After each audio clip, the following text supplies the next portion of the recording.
Welcome to our channel. In today's video, I have a story to share with you all about a detective who thought he was taking on just another simple case. But little did he know, it would turn out to be one of the most disturbing and perplexing cases of his career.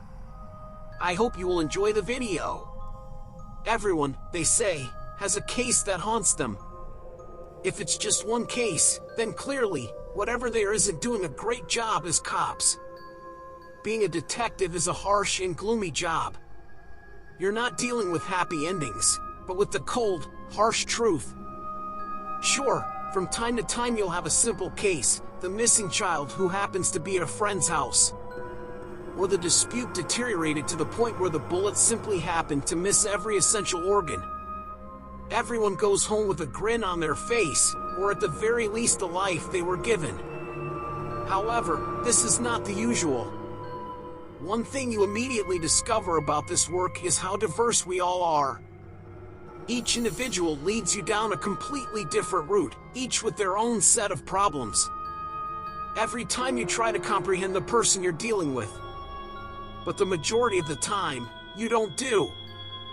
Even if you finish a case, you've opened doors that can never be closed, and you're now involved in people's lives that go beyond a court date.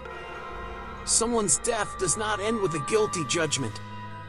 After her abuser is sentenced, a lady does not stop weeping. And a person does not cease to be missing simply because you have moved on to another case. Finally, if you can't handle being haunted by what will eventually turn to a lot more than one case, this isn't the work for you. That's so, when a missing girl case was casually tossed in my office one rainy August day, I was less than eager to make it a priority. Don't ignore it, Steve. With her finger firmly pushed down on the stack of paper, the woman standing above me remarked severely. Detective Eva Jane had been tough on me since the beginning. I'm not sure what sparked our competition, but I knew from the first time we spoke that she'd spent her whole life being a jerk. Naturally, as someone who enjoys pushing people's buttons, it made her interesting to play with, which prompted her to push me harder. However, I could tell she wasn't in the mood to play this time. Our boss needs you on this case right away. He said if you don't make any progress, he'll come after me, which means I'll come after you.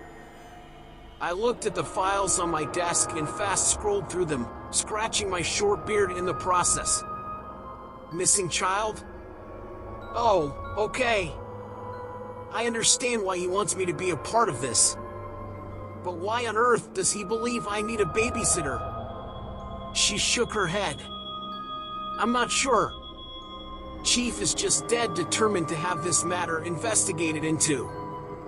As I began to scan the papers, I found there wasn't much to go on.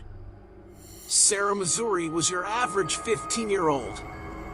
The difficulty was that nothing stuck out from what I saw. We only have interviews with known acquaintances, known places, and statements from the family to rely on. This was strange. Why would a girl who lived a boring normal existence simply vanish? I didn't think she was the sort of girl who would go away on her own, so one of two things looked to be true.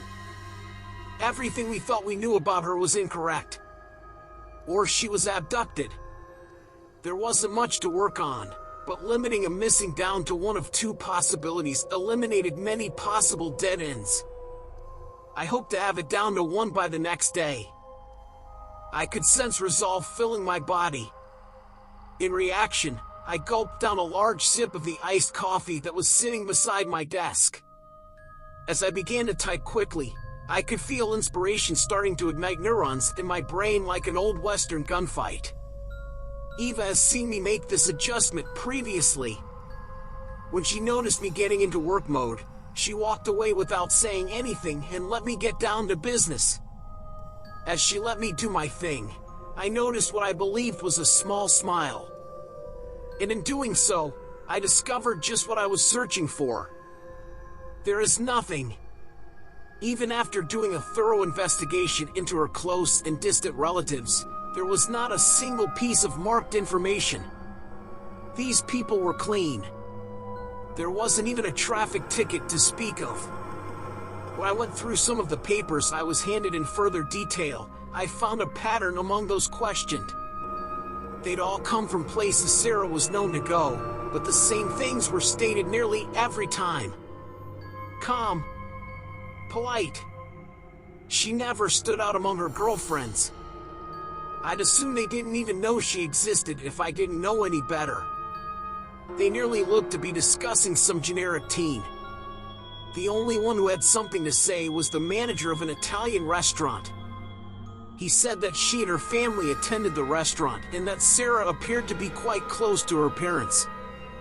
Sarah, unlike the normal teen, connected them. She desired a deep relationship with her parents and never took the chance to spend time with them for granted by being distracted by her phone. If only all children felt this way, but I digress. In any case, this was all helpful knowledge. Sarah was familiar to me. While I'd still do my research, I got what I was searching for. I was looking for anything or someone that stood out from the crowd. I also realized I wasn't going to achieve it by talking to those who were used to seeing that side of her. I was having hot coffee in the office of her principal, Miss Thomason, the next morning. Miss Thomason struck me as a no-nonsense woman right away. She came across like mean-spirited. Her smart mouth deceived the appearance of a small, almost sweet-looking old lady. I've already spoken with the police. I'm not sure why you're here, she remarked as she waved me off. And I know that, Miss Thomason. I got started. However, if you don't mind, I'd simply want to ask some follow-up questions. This must have bothered her since she stopped typing and gave me a "Are you serious?" look. I could see her rolling her eyes through her glasses, and she took her time saying her next words. I don't know what happened. I know your folks are slow, but it needs to be very simple. Being a black detective in a predominantly white neighborhood, you expect certain people to treat you different, but her, well, bluntness took me off guard. Despite the fact that I wished to shout at her and tell her that I didn't care if she was a teacher because I was still a cop, I knew I needed her information. Instead, I faked a smile and a false laugh. Listen, I don't want to take too much of your time.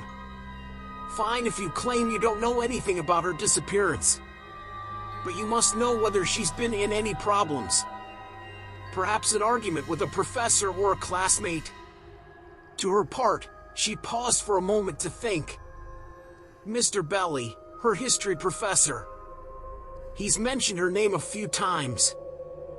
I found that strange because she had never had problems in any other class. Probably he knows something. Bingo! A sign of a change from her regular pattern. How soon could I see him? I asked. If you back at lunchtime, he will be in room 21. She returned her focus to her keyboard. Her hand quickly pointed towards the door, saying that she'd done her bit to point me in the proper way and that I should leave her alone.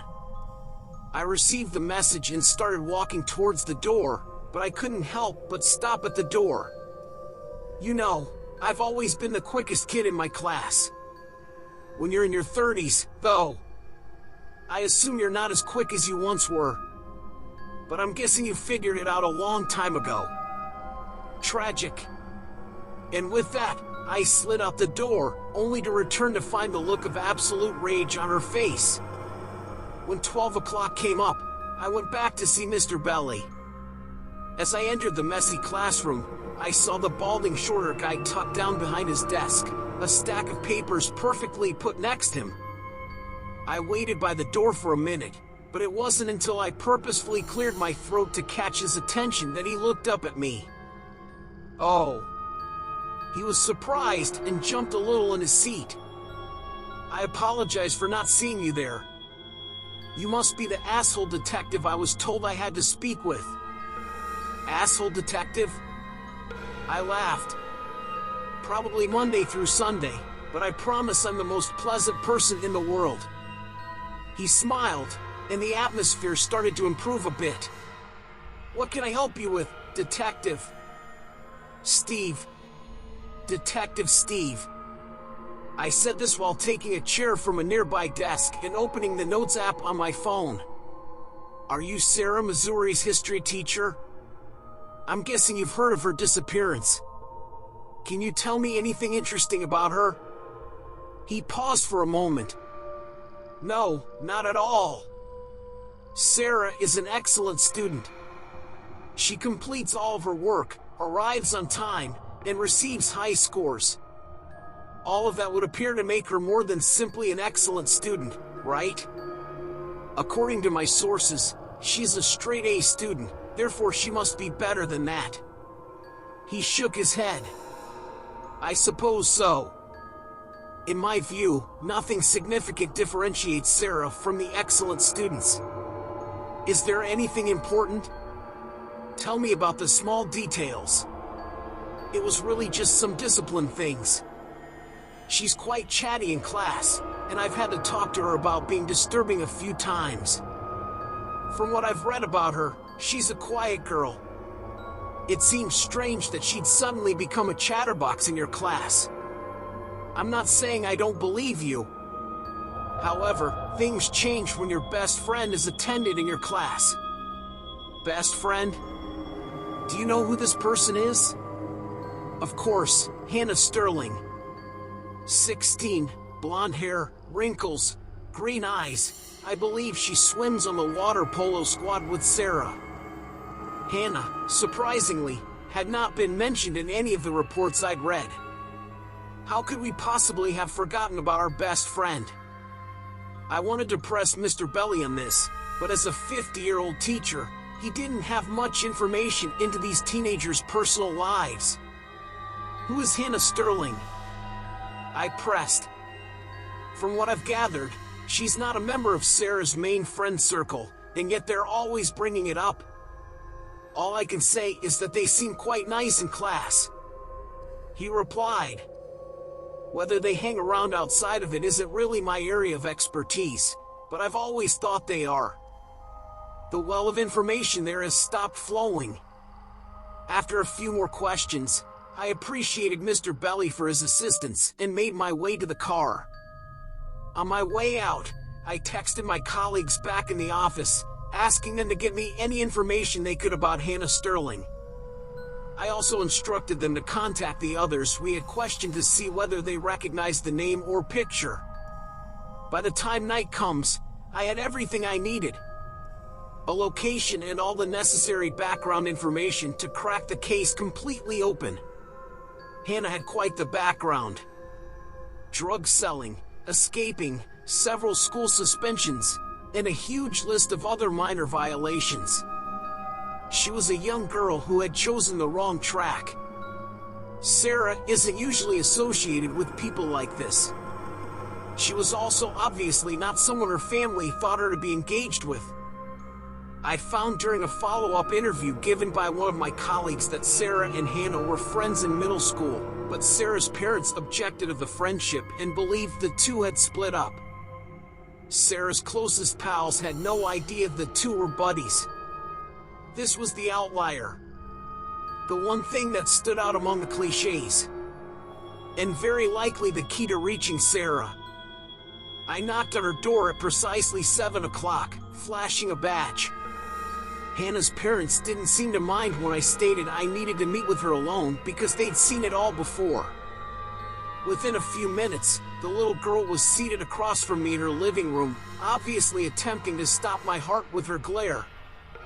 Obviously, she didn't want to talk to the cops, even if her friend's life was potentially at danger. I didn't do it, whatever it was. She stated this without emotion in her tone. She just looked at me with her arms crossed. "Well, I think my time here is over." I made a joke. In return, the girl showed no sign of a smile. "Right," I said, clearing my throat. "Look, all I care about is finding Sarah, and I have reason to believe you can help me." She smiled. "Why?" I had nothing to do with what happened. Perhaps you need to go search for the person who is truly responsible. Definitely, I wasn't going anywhere and needed to take a different approach. That's reasonable. Listen, I believe you, and I'm not here to cause you any problems. I just want to know some things that I don't believe others are willing or capable of telling me. Nothing you say will be used to harm you. But I need your help. How do I know you're not saying it only to get me to talk? Because you have my word that if you get caught doing anything in the future, I'll be in your side defending you. I know you've had a difficult life, and it would certainly benefit you to have someone on the inside who can testify for you if you work with me, right? She raised her eyebrows and stopped for a second. I still don't know how I can help, she said, clearly interested in my proposition. All I need you to do is guide me down the proper road, I said, swiftly pulling out my notes app. First, if you and Sarah are still friends, why don't her parents know about you? She shook her head. We don't make much of our friendship public. Sarah is a sweetie, and it would be horrible for her picture if we were seen hanging around, but I care deeply about her, and we have a lot of fun together. So you claim you do it behind closed doors? I suppose. We meet together on weekends when she isn't with her other buddies. Mostly in secret places I know about in the neighborhood. And where are those locations? I could feel her body relax as she let out a little laugh. I'm not going to tell you that, officer. But it doesn't matter. She wasn't going to be there anyhow.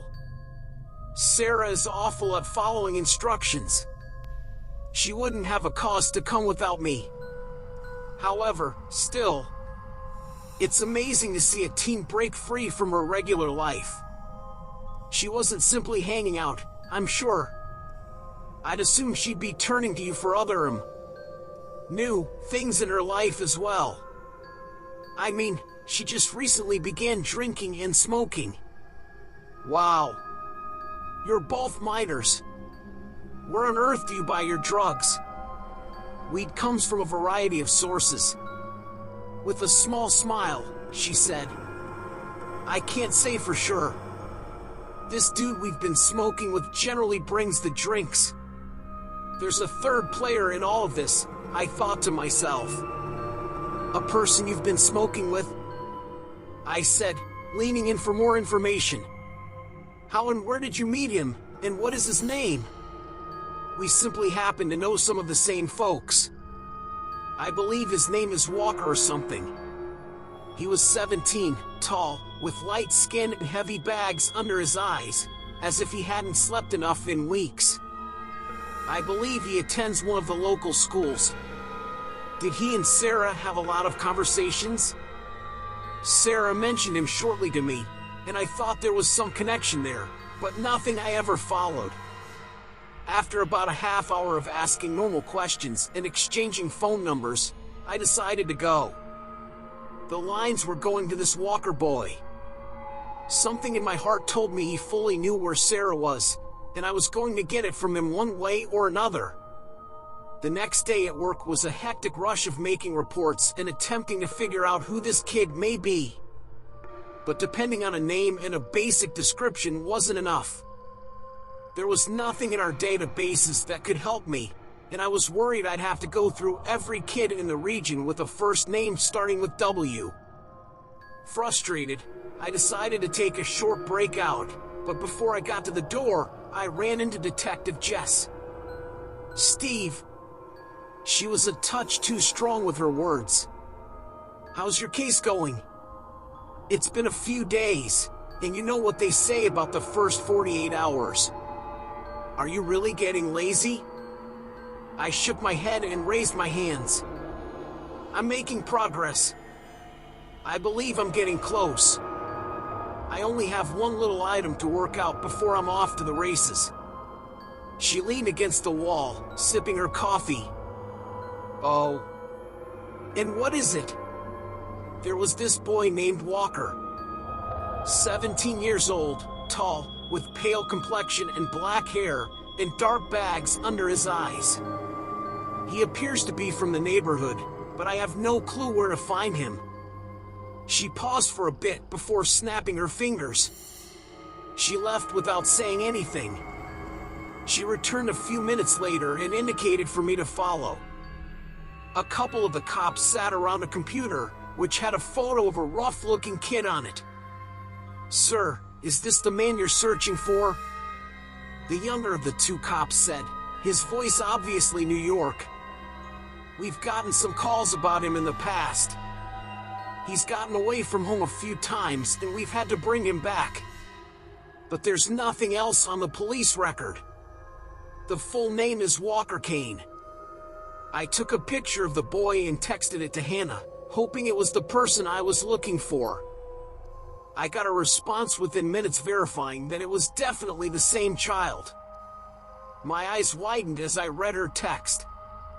I snatched Walker's school address from the computer men and raced out the front door, saying that I owed them big on the way out.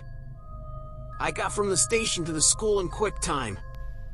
I went from requesting that the principal take Walker to sitting down with him in a private room in what felt like seconds. I could see he was nervous right away. I didn't even have to speak Sarah's name for him to understand why we were sitting across from one another. I wanted him to know I was measuring him up without saying anything. But it was clear that I didn't have to do much to scare him. He appeared to have not slept in weeks, as Hannah had stated. He was slender, smelled like cigarettes, and had difficulty making eye contact. Beyond that, his general messy appearance, loose-fitting clothing, and pale skin belied a kid who was clearly dealing with something significant. There were no apparent injuries to suggest abuse, but it didn't prove there wasn't any. Something was seriously wrong in either case. I'm not sure why I'm here," he squeaked out. I wasn't in the mood for playing games. "Take a look, kid. A girl has gone missing, and I suspect you know something." "Why me?" I released a sigh. "Tell me about Hannah Sterling. Don't tell any lies either. I've spoken with enough people to know the truth, and I promise it'll look bad on you if you start jerking me around." He was taken in by the bluff. Okay. She sold drugs to me." "What type of drugs are they?"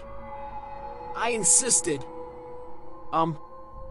It's just cannabis," he answered quietly. "Did you ever get high with Hannah?" "Occasionally, yes." "Why? Did anyone else ever show up? And if that's the case, what was their name?" "There's a girl named Sarah." "Bingo! Did you ever talk to Sarah other than while you were smoking with Hannah?" He began to choke up. For a brief while, his fingers twitched, and I could see he was hesitating whether or not to come clean. I noticed I was pushing too hard and dialed back the pressure. "Look, Walker, I realize this is difficult, and I don't want you to be afraid of getting in trouble or anything." I leaned forward and laid my hand on his shoulder. "But, right now, I don't care about any of the other stuff. All I need to know is where Sarah is. Please help me in this." His head trembled. "You don't get it, You're not going to believe me." "Try me," I said softly as I sat back in my chair. "Start at the beginning." He breathed deeply before releasing slowly and agreed. "I've been struggling with stuff. No. Some stuff. This thing is keeping me awake for the past few months. I've been terrified. It said that unless I provided it something to take my place, it would take me to its home just as it did other folks. It came every night. It was getting closer and closer to capturing me. Every goddamn day, it reminded me of what it desired. I began getting pot from Hannah to help me sleep, and it was there that I met Sarah. She's a genuinely sweet girl, but she's really naive. I could see she liked me a little. And that's what I did. I'm sorry for doing so, but I needed someone to stand in for me. I told her I knew a fun place where we could hang out, so I took her there, and that's where you'll find her. It is at home. I swear I didn't harm her, but you'll have to see. All of this made no sense to me. I couldn't tell if Walker was confessing to murder, maybe with an accomplice, or if he was pointing at something else different.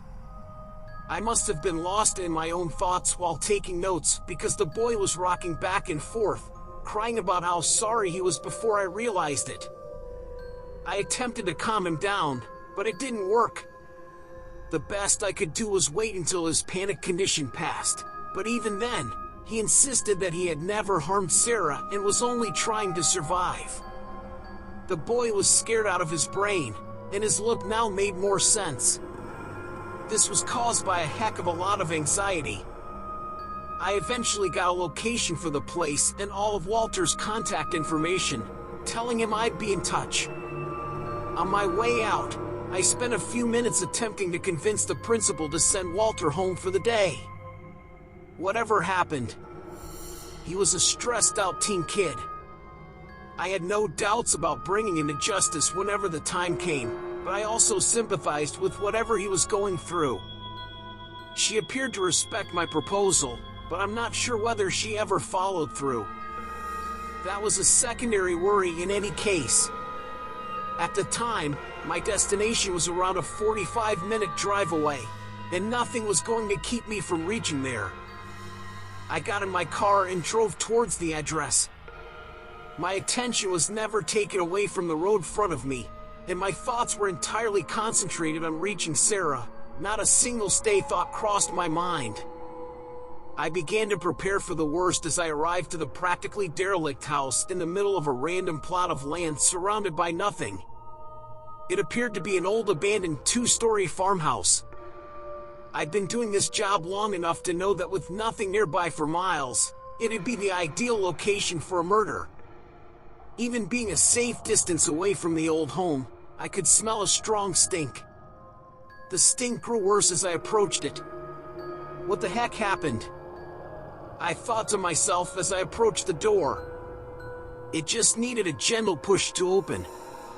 But what I saw inside... Jesus, it was horrifying.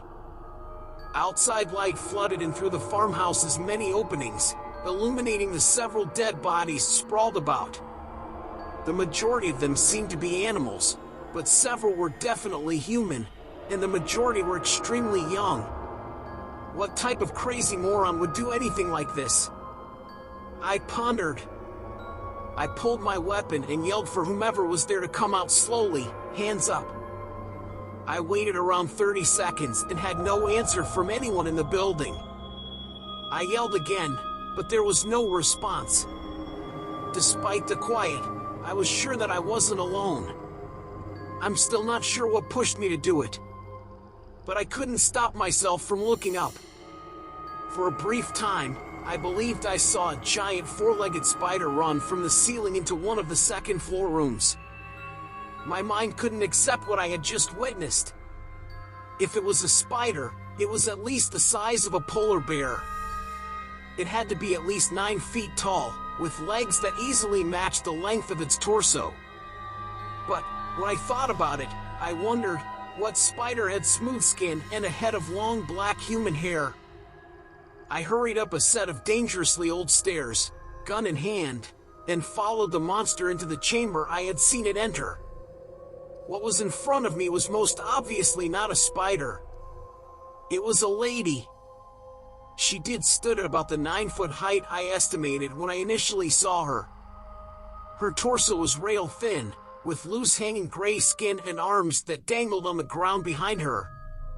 But it wasn't simply her body's absurd dimensions that worried me.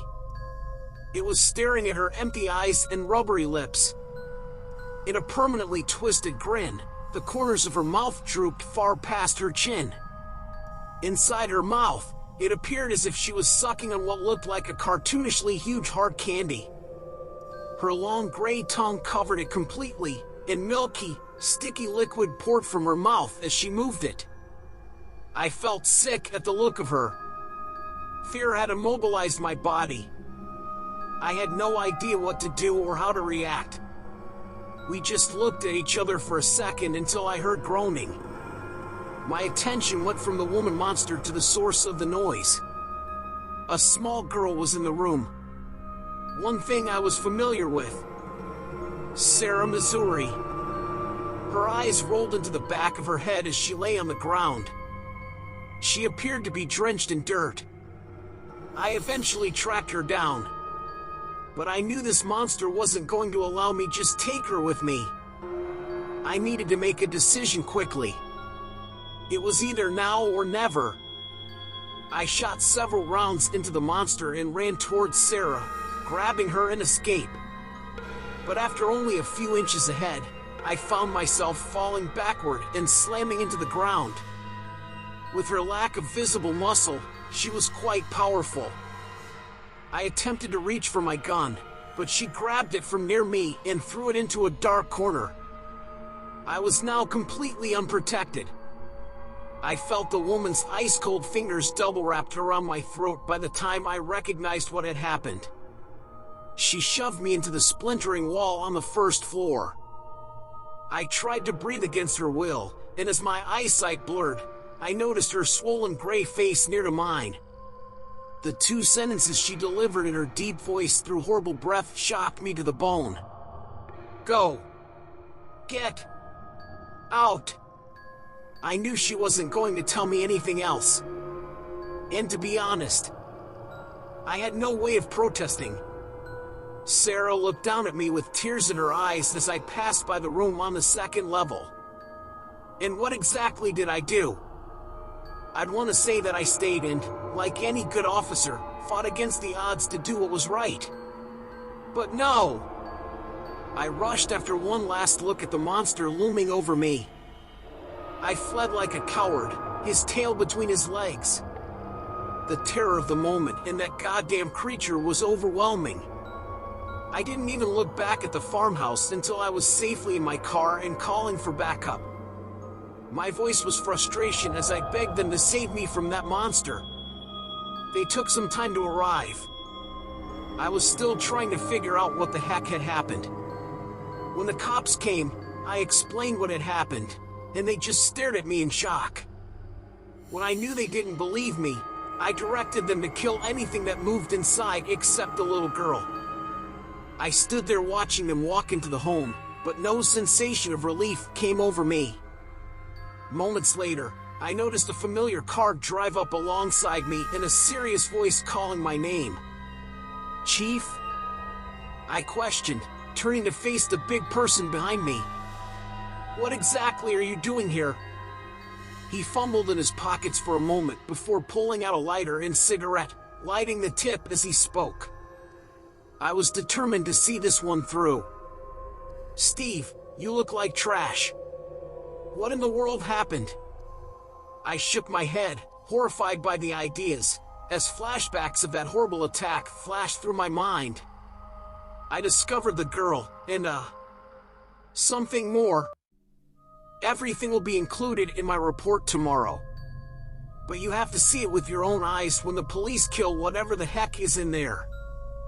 He looked at me for a brief while puffing on his cigarette. I couldn't figure him out. All I knew was that his expression was not one of doubt, but of something else completely. Maybe it's a shame? I'll never find out. In any case, he played on my concerns and simply stated, "Go home, Steve. We'll take over from here. You've worked hard on the case, and you appear to have been battered up a little. Detective Jess will arrive shortly to tidy up loose threads." I was stunned and found myself saying in a somewhat louder tone than I had meant, "What? No. I have to finish this thing. I have to make sure she's all right." His expression indicated that he was not going to dispute with me. "No way, Steve. You're leaving. We will handle everything. You have my word on it." I wanted to go up against it. I wanted to shout and yell that this was BS, but I understood where I was and that I didn't have the authority to pursue the matter. I reluctantly climbed into my car and went home, angry at the world. That night was a nightmare. I couldn't stop thinking about the monster I'd met or the talk with Walker that suddenly made perfect sense. He was being chased by the monster. It was also clever enough to convince him to sacrifice someone else in his behalf. I wouldn't be able to sleep if I knew that beast was after me. Hell, that probably explains his fleeing as well. He was most likely attempting to get as far away from it as possible. Yet, he knew he'd never achieve until it took him or someone else. But why is that? Why not simply take the kid? Why should it care who it was if it was only hungry? Did it simply enjoy fucking with people? Did it have a sick soul to go with its even worse appearance? I wish I had known. I attempted to maintain a normal life the next day. My morning was nice, though I was worried a few of times since I thought the lady had located itself in my house. The next day, I pushed myself into my job. I completed my report in quick time. I wanted to give it to the chief in person so I could ask him about what happened the day before. However, in answer, he just requested that I close and lock the door behind him. "Steve, have a seat." He spoke gently. And I did it. "Look, I appreciate all you've done. You're a great officer. Damn great. But here's what will happen. I know you. You're a straight honest guy. You want to do things correctly. And your report will reflect that. Isn't that right?" Yes. I responded with caution. "I understand. However, the report on my desk does not exist." He retrieved a stack of papers from his desk. "This is the report you sent to me today and handed to me in person. It appears that you spoke with the Walker kid. He informed you that Sarah had tried new drugs, found a place to use them, been murdered by an unknown assailant, and that the farmhouse she was staying in had been burnt down. On accident, most likely by a homeless squatter. Doesn't that sound more realistic?" What did he say to me? My fury was boiling, and it took everything I had not to walk over to the man and smash him across the face. "Sir, that is not at all what happened. When I saw her, she was still alive. Armed police were sent in to take her." He shook his head. "And you know what, Steve? They went to face a night monster like superheroes. You were present. They couldn't have missed it. There's no way you missed it." I was starting to crack. He exhaled and reclined in his chair. "I was present, and I saw a lot. Look, lying benefits neither of us well. There are things out there, Steve. Things with which we are absolutely incapable of dealing. Do we simply hide and run?" I exploded. "Didn't you do that?" He responded quietly. He was honest. His words pierced my gut like a salted knife. What could I possibly say? However, it is not what we do. I was wrong. He inhaled deeply. Assume that people believed us. Even if we claim it's true, we don't live in a world where nobody could ever accept that things that go bump in the night are genuine. We'd be seen as crazy people who aren't performing their jobs. But let's suppose that isn't the case. What are our next steps? Arrest someone who looks like her? Keep her in jail with the rest of the criminals? Do you believe that burning down the farmhouse killed her, Steve? No way, no and no. She was simply scared off. We just do not have the ability to deal with such situations. So, what's the best next step? Stop the panicking. If possible, transfer those items to more remote areas, but otherwise act as if everything is normal. We concentrate on actual crimes that we can deal with. I couldn't say anything. My own damn chief was asking me to ignore the fact that a family had lost a daughter because there was nothing we could do to help. All that remained was to ask, "Did you know?" "I had a feeling," he remarked after a little silence. "I've seen similar situations previously." After speaking with other counties about similar disappearances, the evidence pointed to this being the case. I wanted to confirm your panicked call for myself when it came through. Steve, you performed an excellent job. For a while, we had to deal with this issue. And what happens if she hits again? I interrupted. I suppose we'll work something else out after that. Look, you're going to be working on some simple situations for a while. You've earned it, and I don't want you to witness anything distressing, even by regular standards, for a while. But I'm expecting you to play ball on this one. Just believe me. I smiled and went away without saying anything. I never mentioned anything to anyone. I never even mentioned anything to the cops I was sure were there. I had no idea that I would eventually become a reliable source in these situations. Someone capable of conducting an investigation while remaining silent. It was difficult to live with, knowing the genuinely bizarre and terrible aspects of our world. The monsters we live with on a daily basis commit atrocities, while those sworn to protect us do nothing. It was a major cause of contention for me, and it finally led to my leaving. But these stories will stay with me forever. Forever linked in my mind as truly significant occasions in my life. When the time comes, I'll share more of these stories, but for now, remember that if you hear anything go bump in the night, don't assume for a second that it can't reach out and grab you. Please be safe, everyone. Thank you for watching this video. If you enjoyed it, please don't forget to give us a thumbs up and leave us a comment about the video. We would also really appreciate it if you could subscribe to our channel and turn on the notification bell so you never miss a new video. If you have any suggestions for future videos, we would love to hear them. Thanks again for watching, and we hope to see you in our next video.